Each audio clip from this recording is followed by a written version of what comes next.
Okay.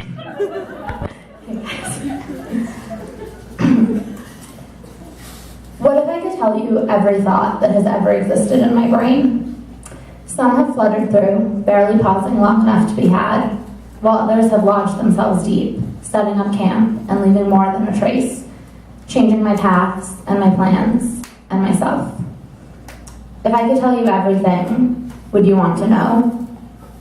You can say no, but knowing me, I'll probably tell you anyway. In 9th grade, I created my live journal.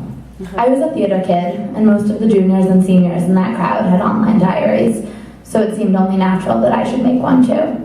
My username was Princess V, that's princess with 2 Z's. And in the space where you could write a bio, I chose a Vanessa lyric.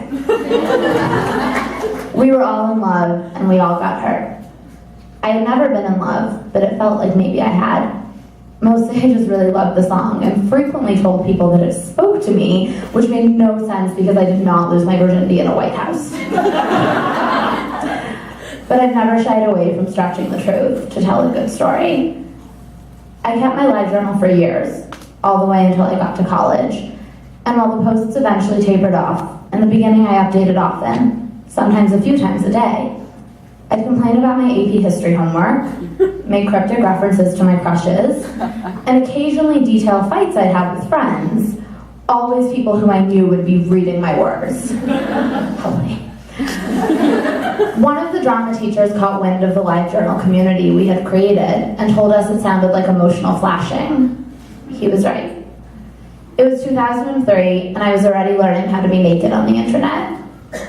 I'd been online for years at that point. Our generation grew up with computers, and we've been honing our personal brands for more than a decade, even if we've only recently coined the phrase. But I think it was my live journal more than anything else that made me think sharing my feelings as a performance was a natural, inevitable even, thing to do. I would go on to keep multiple personal blogs and a well-maintained Tumblr, write revealing essays for various digital publications, and chat about sex toys, queer issues, and my girlfriends casually via my Twitter account. It became a given in my mind that my private thoughts belonged to the public. I spent more and more time online and continued to cultivate a personal brand based on the idea of ripping open my heart and letting other people pick over the words that live inside of it. I became the kind of person who uses the phrase personal brand unironically. Is writing on the internet kind of parasitic? A person I loved asked me a few months ago. I would never have thought of that word on my own, but of course the answer is yes. When I wrote a goodbye essay for Autostraddle.com 5 months ago to announce that I was leaving the site, and incidentally my entire life, to travel indefinitely, part of what I wanted was to be able to stop performing. What I didn't realize was that after spending more than half your life emotionally flashing people on the internet, it takes more than just pulling out the plug to bring down the curtain on the show. You don't owe anybody anything, Abby tells me, but sometimes it feels like I do. Branding is a version of the truth, with odd parts highlighted and omitted. When I say I miss home, what I mean is that I miss G-chatting with my friends and writing for Autostraddle, and I think that means I see the internet as a physical space, but sometimes I wish I didn't. When I say I never want to go back to writing on the internet, what I mean is that I hate the concept of a personal brand, and I hate that I have one, and I hate that sometimes I miss playing into it as much as I hate that it exists.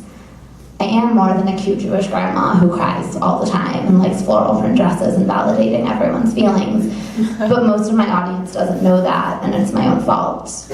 It's my responsibility to stop performing and start telling new stories. Traveling, getting away from everyone I've ever known, is an easy way to start a new narrative. I meet Charlotte in Israel on an organic farm in a tiny village. The hippies on the hill is how the man we hitch a ride to Tel Aviv with at the end of our stay will describe it.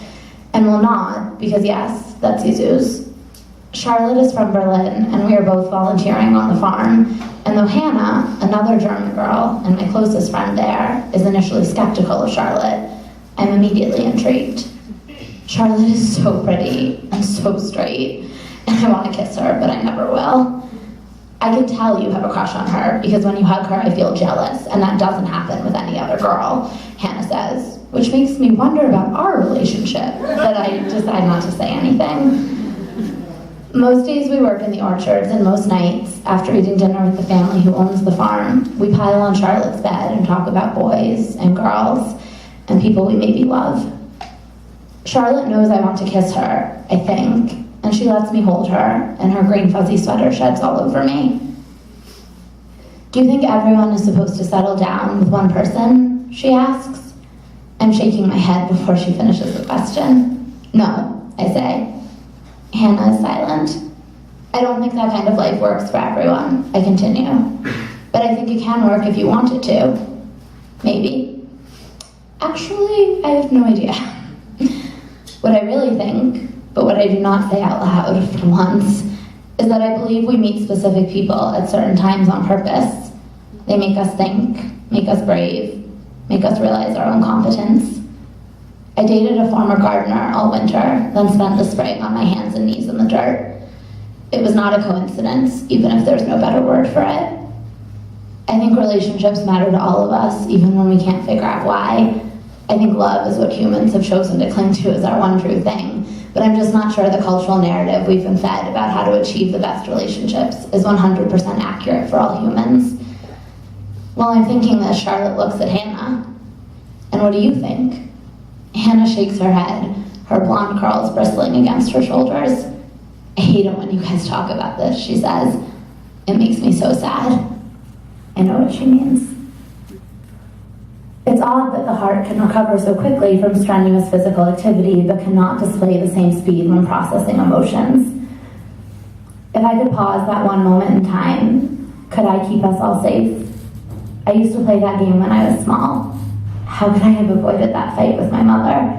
Why didn't I let her hug me after we saw the Harriet the Spy movie? If I could turn back time, I would. If we had never stopped kissing, you would never have picked up the phone. If we had never stopped running, you would never have gone home. If we had skipped the bar that night, you would never have ended up at that coffee shop with her, not me. I want to wrap a cocoon around everyone I love and keep us all safe, frozen in time, cared for, even though it's not my job, even though it's impossible. Don't pick up the phone. Don't cross the street. Don't open the door. Just stay near my heart and let me hold you and love you. Just stay right here. Recently, I've noticed that people love to ask where I plan on settling down.